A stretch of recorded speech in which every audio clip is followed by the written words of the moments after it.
तो welcome back दोस्तों, कैसे हैं आप सभी। मैं योगेश और आज हूँ मैं फ़िलहाल बेंगलोर में और मुंबई से चला था वापस जयपुर से फिर रिटर्न आए। मैसूर जाना था पर मैसूर की ट्रेन हमारी हो नहीं पाई थी। एक्चुअली क्या है, टिकट का थोड़ा इशू हो गया था, इस वजह से फिर मैं बेंगलोर उतर गया। बेंगलोर उतर के ही टिकट ले लिया। टिकट लेने के बाद अब रिटर्न होगा वापस जयपुर के लिए।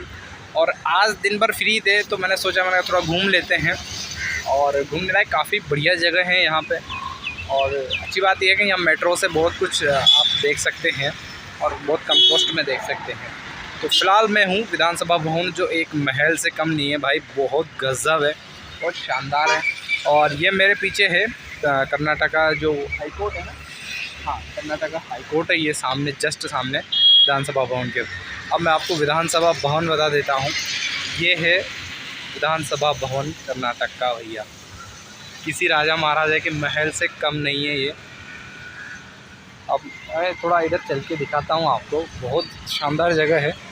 हालांकि अपन अंदर नहीं जा सकते ऐसे तो, और अंदर जा सकते हैं पर वो कुछ और परमिशन लेनी होती है शायद, इस तरीके से जाएंगे और वो अपने पास है ही नहीं।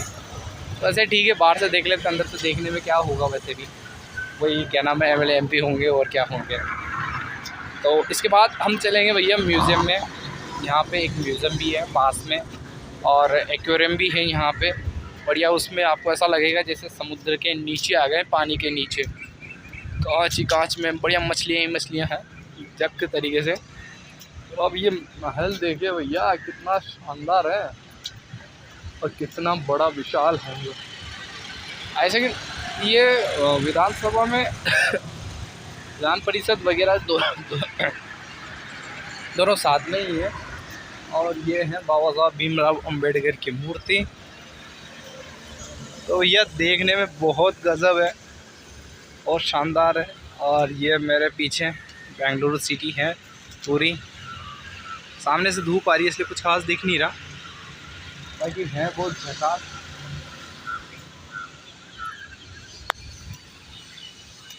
तो फ़िलहाल ये विज़िट करने के बाद चलेंगे बेंगलुरु म्यूज़ियम में। म्यूज़ियम भी बहुत बढ़िया है यहाँ पे। उसके बाद चलेंगे इस्कॉन टेम्पल। इस्कॉन टेम्पल बहुत फेमस है और लगभग जो इंडिया में सबसे बड़े टेम्पल्स हैं उनमें से एक है वो टेम्पल, वहाँ पे भी चलना है। तो फ़िलहाल ये देखिए आप,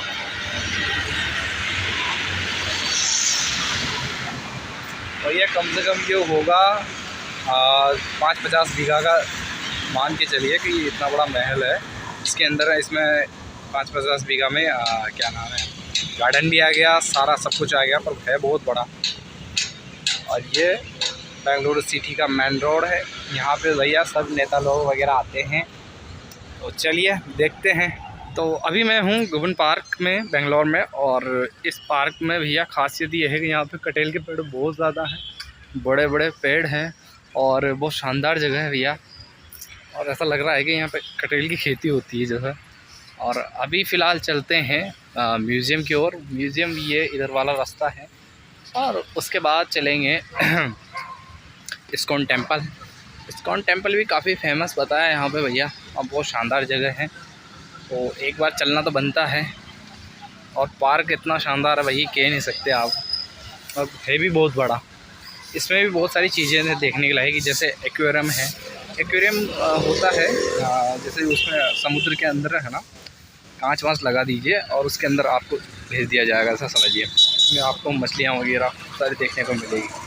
सबका अलग अलग प्राइस है भैया। एक्वेरियम का लगभग 280 रुपये प्राइस है देखने लायक। तो फ़िलहाल देखेंगे चलना है कि नहीं चलना। 280 रुपये बहुत होते हैं भैया। तो ये मैं पार्क में ही चल रहा हूँ और पार्क में भी अभी देखिए आप गाड़ी का क्या हालत है, इतना ट्रैफिक है। तो भैया यहाँ पार्क के अंदर इतना ट्रैफिक है, निकलने के लिए माथापच्ची करनी पड़ती है। तो भाई साहब ये है पार्क का सेंटर पॉइंट, ये भी बहुत अच्छा है। तो फिलहाल चलते हैं। तो दोस्तों ये है विजय माल्या की वो बिल्डिंग जो 160 करोड़ की लगभग बनी हुई है, उसका घर है ये। और ये वहाँ का जो कर्नाटक बेंगलोर है, गुबन पार्क है वह, तो उस भैया पार्क का एक ये खूबसूरत है नज़ारा है। और ये बेंगलुरु है वहाँ का म्यूज़ियम। म्यूज़ियम। कर्नाटक का ये सबसे बड़ा म्यूज़ियम है और काफ़ी सुंदर है अंदर से भी, और देखने लायक चीज़ें हैं दैट इसमें। इज़ द काफ़ी बेंगलुरु सारे अच्छे फेमस अच्छे जो बिल्डिंग। मंदिर हैं उनकी जो मूर्तियाँ हैं वो यहाँ पे लाइक रखी गई हैं। दोस्तों इस म्यूज़ियम में जो है ये है रेल राज्य के म्यूज़ियम कई मंदिरों से जो और मूर्तियाँ यहाँ पे लाई गई रखे हुए हैं हैं वो यहाँ पे एयरक्राफ्ट्स। स्थापित की गई हैं, और ये मूर्तियाँ वही हैं जो मुग़ल काल में तो जो भैया है ये मुग़ल रखी है आक्रांताओं द्वारा तोप तोड़ी गई असली थी। वाली। और उसके बाद बड़ी में बड़ी ये मूर्तियाँ रखी है इन भैया, मंदिरों को वापस से कहीं ना कई कहीं बार किसी मंदिर वगैरह लूटा की थी गया था। शायद। और ये लूटने का जो सिलसिला है देखिए, ये चलता आ रहा है। तो इनको उखाड़ उखाड़ पहले के मुग़लों ने लेके लूटा, आ गए उसके हैं बाद भैया। अंग्रेज़ों ने, और फिर उसके बाद हमारे देश की सरकारों ने। ये और ये फ़िलहाल ओपन लूटपाट नहीं है अभी अभी, तक चालू है। तो आपको ये ओपन होने में जानकर शायद टाइम ताज्जुब है। होगा कि हमारे दक्षिण भारत में एक मंदिर है जिसे पद्मनाभ स्वामी और मंदिर ये कहते हैं। देखिए मूर्तियाँ। सन 2011 में इस मंदिर से लगभग 1 लाख तो करोड़ रुपए भैया का ये है मेन जो है एंट्री खजाना गेट राज्य सरकार ने और केंद्र सरकार ने लूटा है। ये खजाना ऑफ इतनी बड़ी रकम म्यूज़ियम। है जो पूर्वोत्तर के भारत के 7 राज्य हैं, उन सातों राज्यों की जीडीपी से भी ज़्यादा है। अब आप यकीन कीजिए ये सिर्फ एक मंदिर का ख़जाना है। आज आप हम बात करें तो भारत के लगभग 40,000 मंदिर ऐसे हैं जिन पर किसी न किसी सरकार का या राज्य या केंद्र सरकार का कब्ज़ा है। उनमें जो धन पैसा जो भी आता है वो डायरेक्ट और इनडायरेक्टली इन सरकारों के खजाने में चला जाता है। दोस्तों जब इस म्यूज़ियम में आप आएंगे, दक्षिण भारत के किसी भी म्यूज़ियम में आप चले जाइए या भारत के किसी भी स्टेट के किसी भी ज़िले के कहीं पे भी म्यूज़ियम में आप जाइए, वहाँ पे आपको ऐसी मूर्तियाँ ज़रूर नज़र आएंगी। और जब इन टूटी हुई मूर्तियों को आप देखेंगे तो आपका दिल काफ़ी दुखेगा। तो आखिर कोई ही तो हो जो इनका संरक्षण कर पाए। हमारे देश के कई ऐसे मंदिर हैं जो जर्जर हो चुके हैं, कई ऐसे महल हैं बड़े बड़े, उनकी हालत जो है बहुत बुरी चल रही है और इनका संरक्षण कोई कर ही नहीं रहा। हमारे देश में हमारे जो हिंदू मंदिर हैं 40,000 से ज़्यादा मंदिर, उन पर सरकारों का कब्ज़ा है। अदर किसी भी रिलीजन के जो धार्मिक स्थल पे शायद उन पे नहीं है, उल्टा उनको पैसे दिए जाते हैं और हमारे मंदिरों से लिए जाते हैं। तो मेरा तो बस इतना सा है दोस्तों, कम से कम उन मंदिरों से जो एक बोर्ड बने, उस बोर्ड पे जो इन मंदिरों का रेवेन्यू हो या जो भी वहाँ पे पैसा आता है वो कलेक्ट हो, और हमारे देश के जितने भी इस तरीके से मंदिर खंडित हो रखे हैं, जिनको तोड़ा गया है, उनको वापस से संरक्षित किया जाए, वापस से उनका थोड़ा ध्यान दिया जाए। आप इनकी नक्काशी तो देखिए, एक बार इनकी जब नक्काशी आप देखेंगे तो आप अचरज में पड़ जाएंगे, इतनी शानदार कलाकारी इन पे हो रखी है और इनको किस बेरहमी से तोड़ा गया था। ये जो मूर्तियां हैं आप इनकी डिटेल्स देखिए एक बार। दोस्तों अब जब अगर कभी ऐसा हुआ, मुझे लगता नहीं है कि हमारे देश की सरकारें कभी जगेंगी या ऐसा कुछ होगा, इन मंदिरों को, इन मूर्तियों को कभी संरक्षण भी दे पाएंगी। पर अगर ऐसा होता है तो कम से कम हमारे देश के इन मंदिरों में जब कोई टूरिस्ट भी जाएगा तो कम से कम उनको उन्हीं सरकारों को रेवेन्यू तो मिलेगा ही सही, पैसा तो मिलेगा, ऐसे ही पर्यटन को बढ़ावा तो मिलेगा ही सही। कुछ नहीं तो यही सोच कर वो इनका संरक्षण करना शुरू कर दें। ऐसे हमारे देश में कई मंदिर हैं। जैसा कि मैं कोटा राजस्थान से रहने वाला हूँ और बारां ज़िला मेरे पास में पड़ता है। बारां ज़िले के पास में एक क्रेटर झील है और वहीं पे एक भंड देवरा करके मंदिर है। वो मंदिर 1000 साल से पुराना है। लगभग सन 1000 में उसे राजा मलय वर्मा ने बनवाया था और उस मंदिर की जर्जर स्थिति आप देखेंगे तो आपको बहुत तकलीफ़ होगी। दोस्तों इस म्यूज़ियम में भी देखा मैंने, और इस म्यूज़ियम में इतनी मूर्तियाँ रखी हुई है खंडित, बहुत भव्य, बहुत बड़ी बड़ी मूर्तियाँ। इसके अलावा भी इस म्यूज़ियम के बाहर भी कई मूर्तियाँ ऐसे ही रखी हुई है। इस प्रकार से इसे जो म्यूज़ियम है इसमें कई देवी देवताओं की हैं मूर्तियाँ रखी हुई हैं। जैसे ये माँ दुर्गा की मूर्ति लग रही है, और आगे ही ऐसे चलते जाएंगे तो इसमें मूर्तियों का जो भंडार एक तरीके से कहते हैं वो इस म्यूज़ियम को कहा जा सकता है। एक एक करके आप जब ये मूर्तियाँ देखेंगे तो आपके रोंगटे खड़े हो जाएंगे। दोस्तों इन मूर्तियों की अब आप बारीकी से नक्काशी देखिए। ये ब्रह्मा जी की मूर्ति है और ये भगवान कृष्ण की मूर्ति है। भगवान कृष्ण की इस मूर्ति में आप देखेंगे कि आप आर पार यह तक कितनी झांक सकते डिटेल में हैं। है ये इस सोच नहीं तरीके से सकते। इस मूर्ति को डिज़ाइन किया गया है। आज भी ऐसी मूर्तियाँ बनाना लगभग नामुमकिन सा लगता है दोस्तों। देखिए, इस मूर्ति के चारों ओर से अगर जब आप देखेंगे तो आप पूरा हाथ लगा के देखिएगा। एक बार आप इस म्यूज़ियम में जाके देखें, इतनी शानदार कलाकृतियाँ यहाँ पे बनी हुई हैं। ये यक्षराज की मूर्ति है यहाँ पे। इसी तरीके से और देवी देवताओं की यहाँ पे ये मूर्तियाँ लगाई हुई हैं।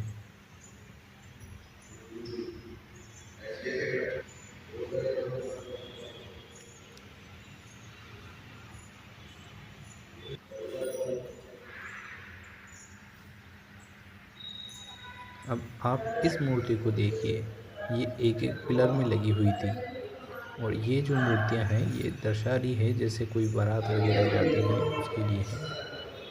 अब आप इन मूर्तियों का आकलन कीजिए कि ये कितनी बड़ी-बड़ी मूर्तियाँ हैं जिनको तोड़ा गया था।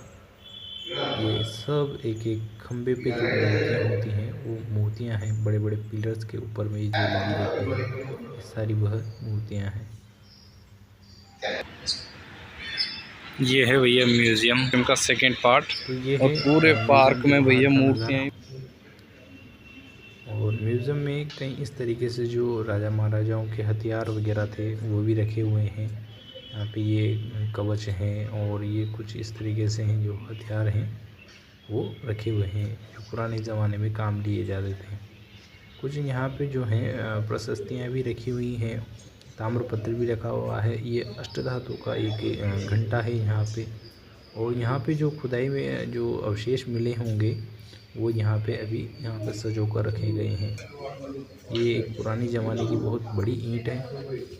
ये कुछ इस तरीके से बड़ी-बड़ी ईंटें उस वक़्त जो है काम ली जाती थी।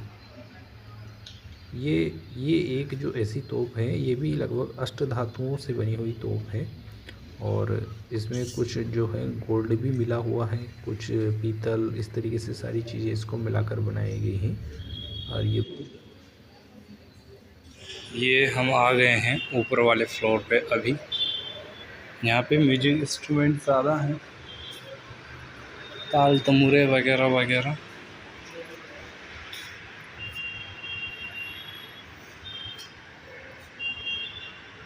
ये काफ़ी पुराने हैं। और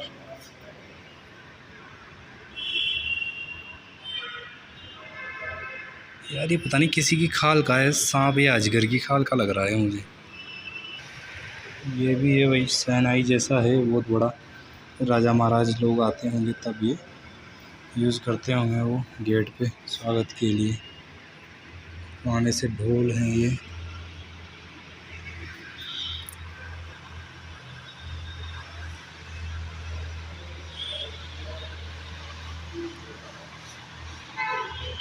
नीचे वाला सीढ़ियों का है जो रख दिए हैं, ड्रम वगैरह पुराने इंस्ट्रूमेंट। तो इधर तो वही तान तमूरे रखे हुए हैं और ज़्यादा कुछ खास दिख नहीं रहा मुझे, तो फटाफट से चलते हैं अब। फोटोस लकड़ी के अंदर फ्रेम हो रही है, काफ़ी पुरानी लग रही है। 20वीं सदी यानी लगभग इन पर सोने की परत चढ़ी हुई है। 100-200 साल पुरानी है ये सारी। तो ये है भाई साहब, ऐसा दिखता है ये म्यूज़ियम ऊपर से।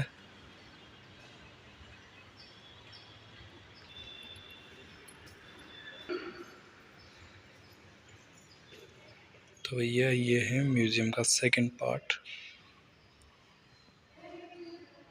इसमें फ़ोटो लाइब्रेरी है, आर्ट म्यूज़ियम है भैया ये। म्यूज़ियम तो बहुत बड़ा है यार, मतलब देखे जाओ। अभी तो ये है भैया, हम थर्ड फ्लोर पे। यहाँ पे कुछ पेंटिंग्स हैं और ये एंटी क्राफ्ट्स वगैरह क्या बोलते हैं उसका, हैंडीक्राफ्ट है। इस पेंटिंग में क्या है मुझे तो कुछ समझ में आ नहीं रहा, और बनाने वालों ने बनाई है भाई साहब, मृणाल सिंह होगा कुछ ना कुछ।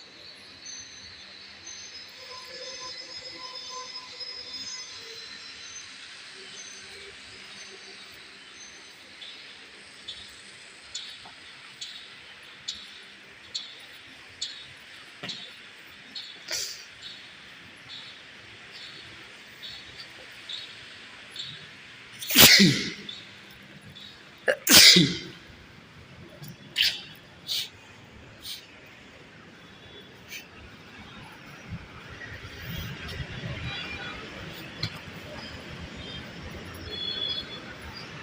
म्यूजियम बहुत बड़ा, और देखे जाओ, घूमे जाओ, फिरे जाओ।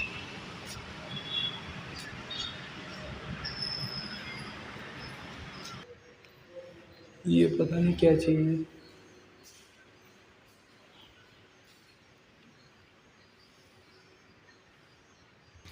या अभी तो इसके ऊपर चल रहे हैं 3rd फ्लोर पे, और पूरा उधर का तो बाकी है।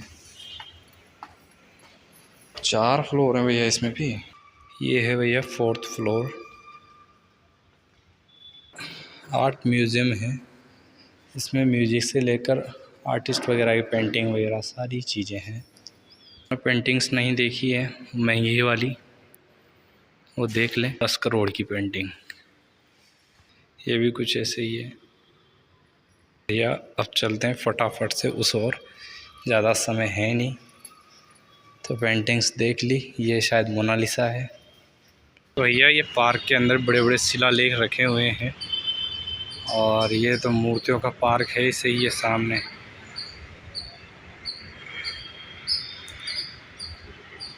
पीछे है साइंस म्यूजियम, नीले कलर की जो बिल्डिंग दिख रही है।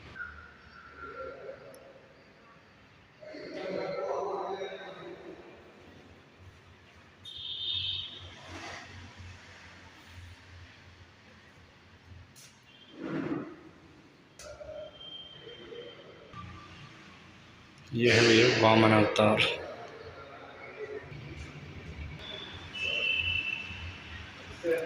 ये है आई होप ऊपर। दोस्तों आपको ये वीडियो अच्छा लगा होगा। अगर